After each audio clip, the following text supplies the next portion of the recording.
بسم الله الرحمن الرحيم. يا أيها الذين آمنوا إذا نودي للصلاة من يوم الجمعة فاسعوا إلى ذكر الله وذروا البيع ذلكم خير لكم إن كنتم تعلمون. waxaa uga markhaati kacayna yihiin maalmaha ugu fadli badanba ayaamaha adduunyada la marayo. xadiid saxiix ah oo jaabir ibnu cabdilaahi uu warinayo wuxuu rasuulku ku yidhi sala allahu calayhi wasalam fadlu ayaami dunya ayaamu lcashr, ayaamaha ama maalmaha adduunyada waxaa u fadli badan 10 maalmood ee u horeeya bisha dilxija la yidhaahdo. يا جمعة الأيام يا عيدا لكل المسلمين فخر كل الأتقياء يا قهر كل المشركين يا جمعة الأيام يا عيدا لكل المسلمين المسلمين.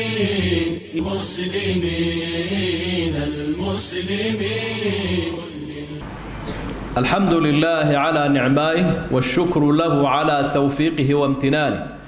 والصلاة والسلام على حبيبنا وسيدنا محمد بن عبد الله وعلى آله وأصحابه والتابعين لهم بإحسان إلى يوم الدين. أما بعد عباد الله أوصيكم ونفسي بتقوى الله تعالى فإنها خير زاد إلى يوم المعاد. والله ليال ما أنت وحكوا بشي ذي الحجة كم إذا هيد بلها حرمة له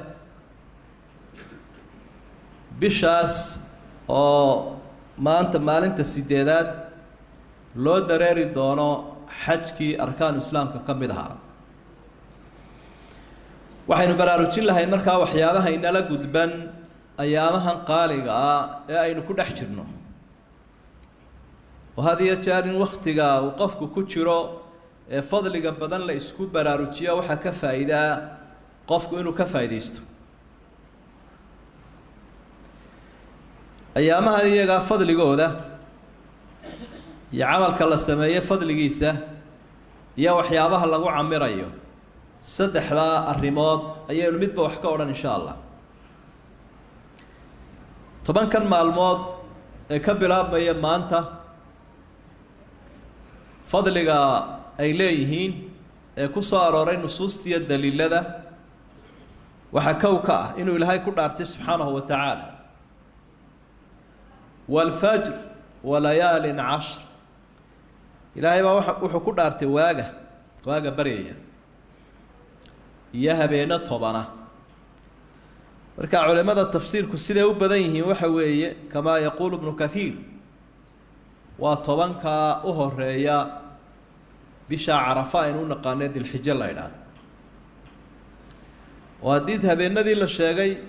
habeenkii maalintu ma kala hadhaan way wada socdaan. culimada qayb ka mid ah habeen mar hadii la sheegay habeenada 10ka u dambeeya Ramadaan bay ku fasiraan. waxa labaad fadligooda kamid ah ayaamahan quraanku si gaar ah u calaamadiyo wuxuu Ilaahay u bixiyay al-ayaamul macluumaat, maalmaha la yaqaano khayrka iyo wanaag iyo dadaalka lagu yaqaano. sidana waxa sheegaysa aayada 28 ee kamid ah suuratul hajj ويذكر اسم الله في أيام معلومات على ما رزقهم من بهيمة الأنعام. dadka cibaadeysanaya ayaamahaas xajka amalka soo gudanaya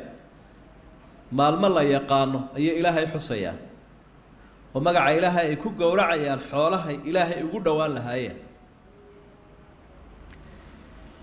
waxa saddexaad oo fadligooda kamid ah Nabi Maxamed calayhi salaatu wasalaam waxa uga markhaati kacayna yihiin maalmaha ugu fadli badanba ayaamaha adduunyada la marayo. حديث صحيحة وجابر بن عبد الله ورينيو وحو رسولك كيري صلى الله عليه وسلم فضل أيام الدنيا أيام العشر أيامها أمام المها الدنيا وحو فضل بدن tobanka maalmood ee u horeeya bisha dilxija la yidhaahdo yacni 10 dilxija ayuu ku fasiray raawigu qiila walaa mithluhunna fi sabiili illaah markaa rasuulku waxaa la weydiiyey oo qofka jihaadka ku jira ee dee hawsha adag qabanayana camalkiisu miyaanu ka fadli badnayn ka maalmaha la qabanayo nabigu waxa uu ku jawaabay calayhi salaatu wasalaam walaa mithluhunna fi sabiili illahi ilaa rajulun cafara wajhahu bituraab camalka maalmaha la qabanayaabaa ka fadli badan xataa jihaadka qof ku tegoon kasoo kala hadhinba mooyaane ama ku shahiiday kaasaa ka fadli badan karaa waxaa afraadoo ayaamaha fadligooda ka mid ah yowmu carafa ku jira yowmu carafa maalinkii carafa ee ducada addoon uu ducaysto ugu fadli badnaa in la ducaysanaya maalinka ah yowmu alxaji alakbar maalinka xajka weyn ayaa culimada qaarkood ay ku fasireen waa maalinkii dunuubta la dhaafayay naarahana ilaahay addoomaha uu ka xoreynayay malaa'igtana ugu faanayay mu'miniinta halkaa isugu soo baxay maalinkaasaa keligiiba ugu filanba fadli arrinta shanaad ee maalmaha fadligooda sheegaysaa waxa weeye anna fiiha yowma naxr maalinka ciidda isna ku jira oo rasuulku yihi sala allahu calayhi wasalam acdamu alayaami cinda allahi yowmu naxri uma yowmu lqarn maalmaha ilaahay agtiisa waxa u fadli badan ama u weyn maalinka xoolaha la gowrace ciidda waxaa ku xiga maalinka 11aad magacyay leeyihiin maalmaha camalka xajka la gudanaya maalinka 8aad waa yowmu tarwiya la yidhaah maalinkii biyaha loo dhaansanaya xajka iyo yowmu carafo 9ka ah iyo yowmu annaxr aw yowmu alxaji alakbar maalinkii xajka weyne camalka xajka faraha badan la gudanayo oo ciidda ah yowmu lqarn iyo maalinkii la nagaanayay oo 11 saa nabigu u magac bixiyey calayhi salaatu wasalaam yowmu nafri alawal iyo maalinkii hore loo qadimi karaya xajka yowmu nafri thaani iyo maalinkii labaadee isagana xajka laga dareerayay oo 13 ah maalinkan fadligiisa waxaa ka mid a ijtimaacu ummahaati alcibaadati fiiha cibaadooyinkii ayaa kulmay waaweynaa ibnu xajar raximah llahu markuu sharxaya waxa fii kitaabi fatxu lbaari bukhaariga uu ku sharxaya wuxuu leeyahy waladii yadhar ana sababa fi imtiyaazi 10 dilxija waxa uu sabab ah in fadligan ay yeeshaan uu yeesho maalmahani ay yeeshaan fadli intaa la eg waxaa kulmay cibaadooyin waaweyn alsalaa wasiyaam wasadaqa walxaj salaadii baa ku jirta saynu ogsoonan meel laba ka maqnayn soom baa ku jiro maalmahan saynu sheegi doonno waxyaabaha fiican waxaa ka mid a soomkooda sadaqadii udxiyadii baa la qalayaa oo hadigii baa la qalayaa oo waxyaabahaasaa sunno iyo waajibba noqonaya xajkiina wuu ku jiraa marka arkaan islaamkii waaweynaa intoodii badnaa baa ku jira buu leeyahay walaa yata-ataa dalika fii gayri ayaamaha kale ma kulmaan intaas waxa labaadoo nabigu xusay calayhi salaatu wasalaam sidaa horeba aynu soo sheegnay camalka ayaamaha la qabanaya inuu yahay camalka u fadli badan maa min ayaamin alcamalu الصaalixu fiiha axabu ila allahi min hadihi اlayaam camal la qabto oo ka fadli badan camalka maalmaha la qabtaa ma jira buu nabigu uhi calayhi salaatu wasalaam waxaa intaasii raaca maxaa sunno ah ee lagu dadaalayaa haddaynu garannay maalmahan iyo camalkooduba inuu fadli badan in la qabanaya maxaa usii habboon aynu ku dadaali doonaa ayaamaha dhexdooda waxaynu ku dadaalaynaa koow cidda ilaahay u sakhiray addaa'u manaasik alxaji waalcumra in xajkii iyo cumradii ciddii tagtay si wanaagsan ay u gutaan iyagoo og ayaamahana fadligooda oo aan fursadda iska luminayn nabiguna calayhi salaatu wasalaam fadliga xajka iyo cumrada dee in badan buu ka warramay alcumratu ila alcumra kafaaratu lima baynahuma walxaju lmabruuru laysa lahu jazaaun ila aljanna labada cumro inta ka dhaxaysa ilaahay dembigu ku dhaafaabu nebigu xajka addoonku uu ku samafalayna abaalmarin kale ma laha aan jannada ahayn waxaa sunnaa ayaamahan inuu qofku soomo oo soom uu ku qaato ilaa xadiid alqudsi ilaahay wuxuu inoogu bushaareeyey qofka soomaya heerka iyo fadligu leeyahy كل عمل ابن آدم له إلا الصوم فإنه لي وأنا أجزي به قفك عملك الصمين يودان استقى اسكاله صومك موياني صومك أنا كأبال مرينية بإلهي سبحانه وتعالى marka soomkaasi dee sunniina uu noqonaya faradkiina uu noqonaya nabiguna calayhi salaatu wasalaam si gaara wuxuu uga sii hadlay maalinka carafo oo la soomo qofkii deegaankiisii jooga ee dee xaajiga hawsha ku jira ahayn markaa wuxuu nabigu calayhi salaatu wasalaam xadiidkii muslim ku sugnaa siyaamu yawmi carafata ahtasibu cala allah an yukaffira asanata alatii qablahu wallatii bacdah ilaahay waxaan kaga sugayaa oo ajri kaga doonayaa soomka maalinta carafa inuu iga dhaafo dambi sanadkii hore dambigii dhacay iyo ka soo socdaba ka soo socda inta badan cibaadooyinka kuma badna in la sheego halkan u baan ku arkayna macnaheedu inaad maalinkaas soonto ilaahay wuxuu kaaga dhaafaya dambigii sanad hore ka dhacay iyo sanadka soo socda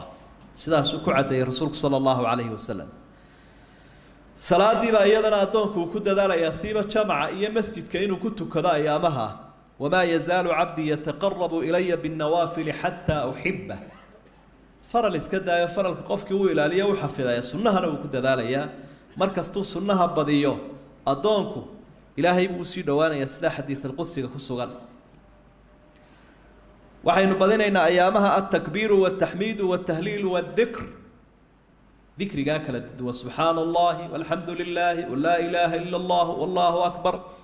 وقف والبوس هلنين يين نحسك إلهي بدين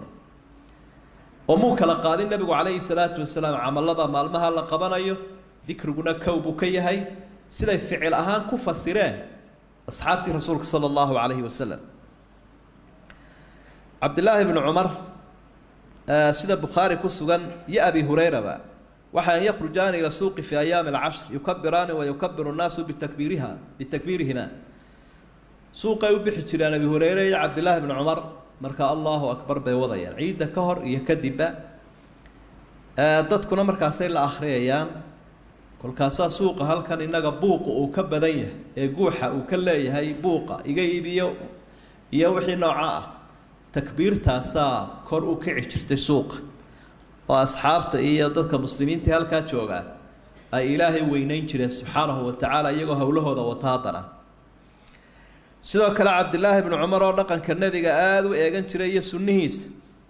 marka uu mina joogo aad buu akhri jiray ilaa mina oo dhan ay subaxda iyaduna takbiirtu oo guuxa takbiirta la maqli jiray waxaana u badnaan jirtay cid walba gaarkeeda inay isaga takbiiran jirtay waxyaabaha sunnaha waxa kamid ah sadaqa wax bixinta ayaamaha farxadda la bixiyo wax ilaahay baa wuxuu yaa ayuha alladina aamanu anfiqu mimma razaqnakum min qabli an ya'tiya yawmun la bay'un fihi wala khullatun wala shafaa'a wal kafiruna hum adh-dhalimun wax bixiya buu ilaahay intaanu qiyaamuhu iman maalinka qiyaamuhu markuu yimaadana qofku fursad uma haysto baac mushtari iyo saaxiib wax siiya iyo wax bixiya toona عملك وحرمي وأبا المريض مركا أيامها وحبحين كرتان وحبحية بولهاي سبحانه وتعالى وحل بحين يلا وحوصي فضل البدن حولها لقو قليو بيت الله الحرام هي حرمك لقو قليو هديو يهي هديجي واجبك ها يهديو يهي كيسونها هلا بضوا ووحي نوكسونها النبي محمد عليه الصلاة والسلام بقول جيلة أيو قلي سنة كي وسوحت حجة الوداع بقول جيلة هذا بدن ويا إنك داينا بدن أنتي بدنيدي سجى قعنتي الشريف كاكو جورعي علي بن أبي طالب ودوري صدم كي سهرين أو ديبي رسولك صلى الله عليه وسلم كقفك أوادو لحتى يسجى هالكن شوقو الدران كريا سحرم كله وقلا وحكرا سنة أضحية قفك مركو هالكن شوقو وحقلا يا وهدي ريركي سمرك وشوقو مالك عيدي صدح لما الموضة كدن بيا حوله وقال أنا تسمى أضحية أضحية الله يدعى سكو شروطان الليل ونفك أضحية ذا قالون بهدي جنا قليا النبي عليه الصلاة والسلام أضحية ذا أنا وسمين شري ونفك وجورعي يكبضن بقى سيدا مركا كسوق البخاري مسلم النبي عليه الصلاة والسلام ضحى بكبشين أملحين أقرنين وحجورعي لبنف أما لبون أو شلشلس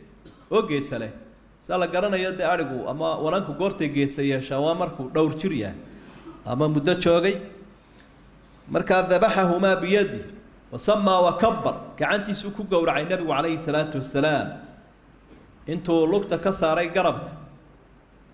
وقعنتي سوكو قبتي وميدك تنكو قورعي والكاسو بسم الله الله أكبر كو قورعي رسولك صلى الله عليه وسلم حديث كلنا وحا وكور قفك بني آدم كي مالنتا عيد مسمى عمل كفض لبضن من إهراق الدم ليقو داديو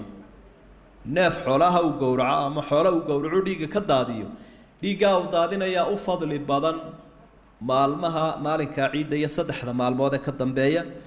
dhiigu intaanu dhulka ku dhicinba ilaahay agtiisa meel buu ku dhacayaa alla u qorsheeyay subxaanahu wa tacaala ajrigeedu wan yahay xajkana markuu nebigu ka warramaya calayhi salaatu wasalaam wuxuu uhi afdalu lxaj alcaju wathaj xajka waxaa u fadli badan ka uu qofku talbiyadii iyo dikriga aada u akhriyo kor u qaado dhiig badanna uu qubo oo xoolo badanna uu gowraco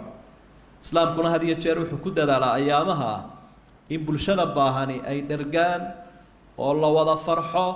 oo la isla jaan qaado farxadda ciidda iyo ayaamaha ku xeeran ciiduna ahla alislaam dadka muslimiintii labadaa ciid bay leeyihiinoo waxyaabaha ay ku farxayaan sadaqada waajibkiiyo ta sunnaha abaa ka mida sidaa daraaddeed baa la jideeyey udxiyada iyo zakaat fidriga labada ciidood ciidii ciidul fidrina waxa ka dambeeya zakaatul fidr oo lagu faraxsan yahay faradkii la soo gutay masaakiintana lala farxayo ciidan xajkii markii aynu gudanayna waxa la qalaya udxiyadii oo iyaduna hilibkii iyo wixii dadka ka farxinaya la gowracayo marka qofkii ilaahay u sahlay awood dhaqaale u haya waa sunno aad u adag waajib maaha zakaat fidrigu waa waajib laakiin udxiyadu waa sunno mu'akkada marka waxyaabaha lixda ah ayaa qofkii uu ku dadaali doona ayaamaha iyo guud ahaanba camalkii khayrka xidhiidhkii naftiisa inuu wanaajiyo xidhiidhkii ilaahay uu la lahaa wanaajiyo xidhiidhku ummadiisa la lahaa uu wanaajiyo hadday yihiin ehel iyo hadday yihiin jaar iyo hadday yihiin cida wada joogaanba marka waxyaabaha ayaamahan aynu uga faaidaysanayno kuwaasaa ka mida si aynu uga macaashno oo maalmahan aynu u mahadinno marka ilaahay agtiisa camalka la inoo miisaamayo allahuma arina alxaqa xaqan warzuqna itibaaca وارنا الباطل باطلا وارزقنا اجتنابه اللهم وفقنا لما تحبه وترضاه من الأقوال والأفعال والآراء ربنا لا تزغ قلوبنا بعد إذ هديتنا وهب لنا من لدنك رحمة إنك أنت الوهاب اللهم انصر الإسلام والمسلمين اللهم انصر المستضعفين والمجاهدين في سبيلك في كل مكان يا أرحم الراحمين وآخر دعوانا أن الحمد لله رب العالمين وصلى الله على نبينا محمد وآله وصحبه وسلم يا جمعة الأيام يا عيدا لكل المسلمين يا فخر كل الأتقياء يا قهر كل المشركين يا جمعة الأيام يا عيدا لكل المسلمين